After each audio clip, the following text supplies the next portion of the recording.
MA final paper 7 unit 2 का भी पढ़ रहे हैं हम। खेती हल और एग्रीकल्चर और नॉन एग्रीकल्चर जो प्रोडक्ट्स हैं उनके बारे में मैंने आपको बताया कि किस तरह से हमारे यहाँ चावल और गेहूं पैदा होता था बहुतायत से, दालें तिल पैदा होती थी, कैश क्रॉप में हमारे यहाँ तंबाकू पैदा होता था, अफीम कपास बहुतायत से पैदा होता था, कुछ भागों में नील पैदा होती थी, फल सब्जी बहुतायत से हमारे यहाँ पैदा होते थे। अब देखिए मसालों के बारे में मैं आपसे बात कर रही थी। शताब्दियों से भारत अपने मसालों के लिए जाना जाता है। भारत का जो दक्षिणी तट है देखिए वो अपने मसालों के लिए प्रसिद्ध है। आपको पहले पता होगा कि जितने भी यूरोपीय लोग आए थे वो सब भारत में मसाले लेने ही आए थे। मसालों का, क्योंकि यूरोप में ठंड बहुत पड़ती है और हमारे यहाँ पूरे गरम मसाले होते हैं, तो वो लोग इसी के व्यापार, प्रमुख रूप से इसी का व्यापार करते थे। तो भारत के जो दक्षिण के तटीय प्रदेश थे वो एशिया व यूरोप के विभिन्न देशों को बड़े पैमाने पर मसालों का निर्यात किया करते थे। काली मिर्च, लौंग, इलायची, दालचीनी, अदरक, हल्दी, जायफल, जावित्री, ये सारी जो चीज़ें थी वो बड़े पैमाने पर हमारे यहाँ पाई जाती थी, उपजाई जाती थी। केसर जो थी वो कश्मीर में उपजाई जाती थी, कश्मीर का प्रोडक्शन है। तटीय प्रदेशों में देखिए सुपारी भी खूब होती थी। तो इन सब चीज़ों का हमारे यहाँ से निर्यात बहुत बड़े पैमानों पर यूरोप और एशिया के देशों में होता था और इससे हमें बहुत विदेशी मुद्रा भी प्राप्त होती थी। तो ये हमारे व्यापार का एक बहुत बड़ा सोर्स था। इसके अलावा देखिए पशु एवं पशुधन, उस काल में के कृषि उत्पाद में पशुओं की एक महत्वपूर्ण भूमिका होती थी। देखिए अब तो ट्रैक्टर आ गए, उस समय ट्रैक्टर होते नहीं थे। तो हल जोतने व सिंचाई करने से, बिना उनके हल जोतना, सिंचाई रहट से सिंचाई करते थे, हल जोतते थे, तो उन सब के लिए उनको पशुधन की आवश्यकता होती थी। खाद के लिए भी पशुधन की आवश्यकता होती थी। इसके अलावा माल ढोने के लिए भी पशुधन की आवश्यकता होती थी, तो वो लोग इस पर भी ध्यान देते थे। हमारे यहाँ सिंचाई के जो साधन थे, भारतीय कृषि बहुत हद तक वर्षा पर ही निर्भर करती थी। किसी क्षेत्र में विशेष में फसलों को लगाने से पहली वर्षा के जल की उपलब्धता को मुख्य रूप से ध्यान में रखा जाता था। वर्षा जल के अतिरिक्त सिंचाई के कृत्रिम साधनों का भी उपयोग किया जाता था। पूरे देश में कुएं से सिंचाई की जाती थी। कुएं से पानी निकालने के लिए विभिन्न उपलब्ध जो तरीके थे उनको काम में लिया जाता था। देखिए अगर मैं राजस्थान की ही बात करूं तो हम डेजर्ट में रह रहे हैं और ऐसे डेजर्ट में जो सबसे डेंसली पॉपुलेटेड है,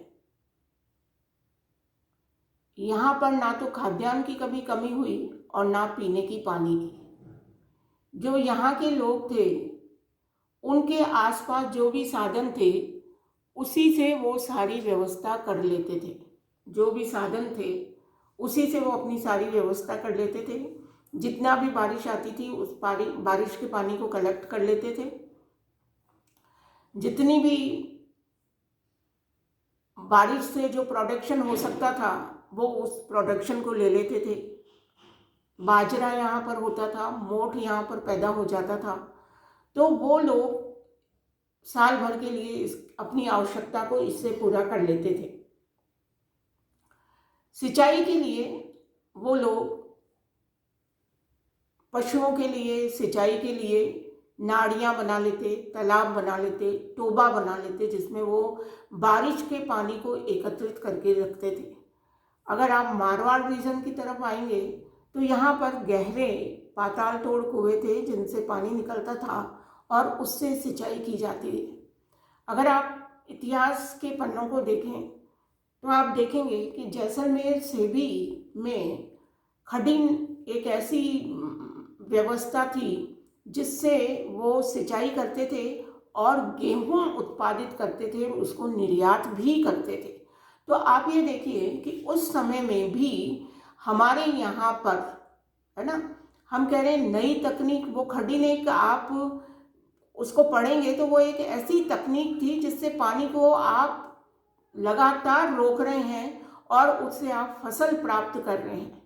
तो प्राचीन समय में भी और मध्यकाल में भी हमारे यहाँ पर जितने भी उपलब्ध साधन थे उनको किसी न किसी तकनीक के माध्यम से प्रयोग में लाकर जो एग्रीकल्चर है, जो कृषि है, उसको बढ़ावा दिया जा रहा था। तो देखिए, जहाँ पर कुओं से पानी, कई जगह कुओं से सिंचाई की जाती थी, जहाँ पर तालाब थे, पानी एकत्रित हो जाता था, वहाँ पर तालाबों से पानी सिंचाई की जाती थी। जहाँ पर नदियाँ थी तो नदियाँ अपने आप में सिंचाई करती थीं। इसके अलावा देखिए, कुओं से पानी निकालना भी मुश्किल होता था, गहरे कुएं होते थे, तो वो लोग बैल के द्वारा रहट चलाकर पानी निकालते थे। इसके अतिरिक्त वो लीवर के सिद्धांत से भी परिचित थे कि किस तरह से लीवर के माध्यम से लंबे समय तक पानी को निकाला जा सकता है। इस प्रणाली में वो क्या करते थे, एक पेड़ के तने या बांस को दो शाखाओं के बीच इस प्रकार फंसा देते थे कि वो सूले के समान हो जाता और उसके एक सिरे पर रस्सी बांध दी जाती थी और पिछले हिस्से में एक भारी पत्थर लटका दिया जाता था और अगले हिस्से में बाल्टी। तो वो जैसे ही छूटता नीचे चली जाती और फिर बाल्टी ऊपर आ जाती और वो इस तरह से भी सिंचाई की जाती थी। इसके अतिरिक्त देखिए, वो चक्के का प्रयोग करके भी, है ना, चक्का का प्रयोग करके भी सिंचाई करते थे। आरंभ में चक्के के ऊपर बर्तन लगा दिए जाते थे जिससे जानवर की सहायता से घुमाया जाता था। उसके बाद देखिए, कुओं से भी पानी जो था वो इसी तरह से निकाला जाता था। पूरे देश में झीलों, तालाबों, जलाशयों का उपयोग एक समान होता था, एक जैसा होता था।